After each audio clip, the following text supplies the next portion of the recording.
Bonjour, bonjour. Alors maintenant qu'on a créé notre compte Skolnet enseignant, qu'on a créé notre espace classe et qu'on a invité des membres sur notre espace, on peut maintenant utiliser Skolnet et publier des choses. Donc c'est l'objet de cette vidéo. Alors vous voyez, finalement l'espace classe, on n'a pas trop besoin d'y aller une fois qu'on a tout paramétré. On peut aller directement dans fil d'actualité. Et depuis là, tout en bas à droite, on voit nouvelle publication. Donc je clique dessus et là on a une liste de choix. On peut choisir de publier une information, un événement, une photo, une vidéo, un document, un lien ou un formulaire. On va faire publier une information.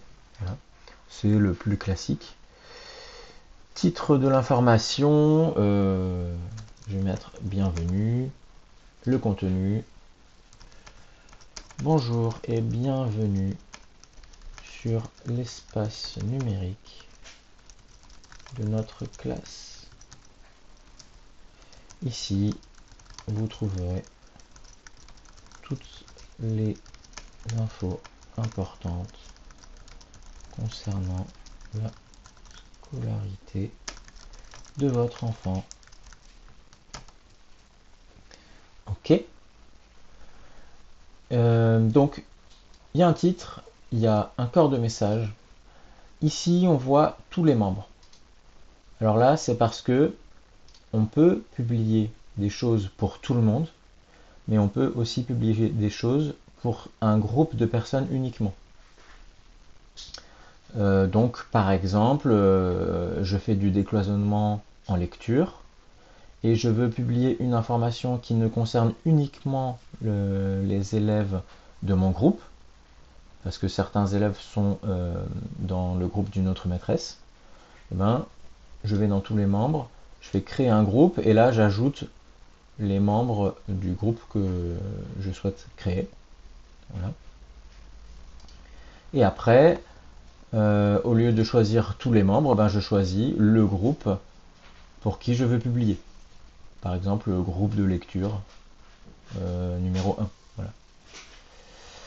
Ok, quand j'ai fini, je peux publier le message tout en bas. Je peux aussi planifier la publication si je veux qu'elle soit publiée à un autre moment. Donc là, il y a un calendrier, puis je dis, ben, par exemple, je veux que ça soit publié voilà, à un autre moment. Et quand j'ai terminé, je clique sur publier. Et on a un message. L'avantage de Skolnet, c'est que tout en bas du message, on voit un petit œil avec 0 sur 1 et ça me dit le nombre de personnes qui ont vu le message sur le nombre total de membres de mon espace classe.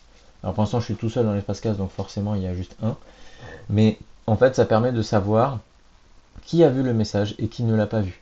Et si je clique, effectivement on voit j'ai vu le message et de non vu il n'y a personne.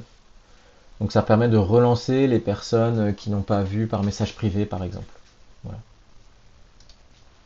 Ok. Euh, pour les événements, si vous avez une sortie scolaire, ben là c'est pareil, je vais mettre sortie au musée. Quand je mets la date, on va mettre le vendredi 3 octobre. Allez, l'heure, bon, 8h30. La date de fin, on va mettre que ça s'arrête bien sûr le 3 octobre à midi. Bonjour, la classe se rendra au musée d'art moderne le vendredi 3 octobre 2025. Nous avons besoin d'un parent pour nous accompagner.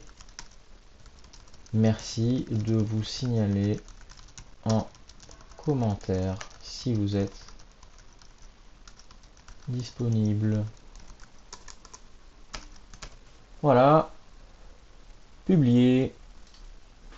Et on voit ici à venir, sortie au musée, le 3 octobre. Bonjour la Cassandra, voilà ce que j'ai mis. On peut voir qui a vu le message. Et dans les commentaires qui s'afficheront en dessous, on pourra voir les parents qui se proposent pour accompagner.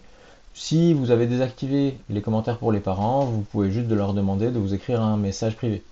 Ça marche aussi. Voilà. Ok.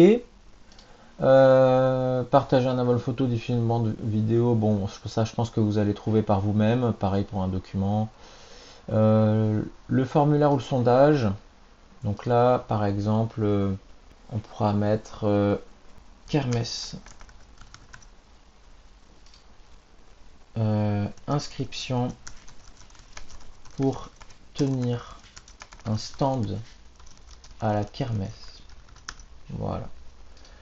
Date de clôture, on va dire que il faudra répondre avant le 25 juin 2026 à midi. Oups, midi 25, bon c'est pas grave. Ensuite, confidentialité des réponses. On va laisser confidentiel. Ça permet de savoir, est-ce que tout le monde peut voir ce qui a été répondu ou est-ce que seuls les administrateurs peuvent le voir. Bon, je préfère que ce soit que moi qui puisse le voir. Formulaire anonyme. Alors du coup là non, parce que nous on veut savoir qui veut s'inscrire pour tenir un stand à la kermesse, donc on ne l'active pas. Il y a certains cas où ça peut être utile, effectivement. Ajouter une question. Et là on peut faire réponse unique, plusieurs réponses, réponse courte, paragraphe, voilà, on choisit. Donc moi je vais mettre réponse unique, réponse obligatoire bien sûr. Intitulé de la question, je veux tenir un stand à la kermesse. Oui, non, voulez-vous tenir un stand à la kermesse? Encore mieux. Oui, non. Et on clique sur ajouter. On clique sur publier. Et là, les parents ont une notification. Quand ils cliquent sur kermesse, ils voient voulez-vous tenir un stand à la kermesse? Le bouton répondre. Ils cliquent sur répondre. On clique sur oui ou sur non. Quand tu cliques sur oui, on voit une personne a dit oui. Voilà, et si je suis administrateur, je peux voir en cliquant ici le nom des personnes qui ont répondu. Voilà, et leur réponse à droite. Voilà pour l'utilisation basique de SchoolNet. Je pense qu'avec ça, vous pouvez déjà bien vous débrouiller.